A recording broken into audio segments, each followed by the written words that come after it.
డ్వాక్రా సంఘాలను ఆదుకుంటాను. వాళ్ళు తీసుకున్న రుణాల్ని పూర్తిగా మాఫీ చేసే బాధ్యత తెలుగుదేశం పార్టీ తీసుకుంటాం. 2014 నుండి 2018 మధ్య ఆర్థిక సంవత్సరంలో రాష్ట్ర ప్రభుత్వం ఎటువంటి డ్వాక్రా రుణాలను మాఫీ చేయలేదు అధ్యక్ష. బి ప్రశ్నకు సమాధానం 2014 సంవత్సరంలో జూన్ నెల నాటికి మొత్తం 11,069 కోట్ల రూపాయలు డ్వాక్రా రుణాలను ఉన్నాయి అధ్యక్ష.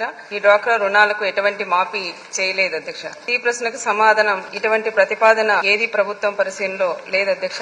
డ్వాక్రా చెల్లెమ్మలకు రుణంగా ఎంత రుణమైతే ఉంటుందో అంతే మొత్తాన్ని అధికారంలోకి రాగానే రాబోయే సంవత్సరాలలో 4 దఫాలుగా నేరుగా మీ చేతికే ఇస్తామని చెప్పి ప్రతి అక్క చెల్లెమ్మకు చెప్తా ఉన్నాం.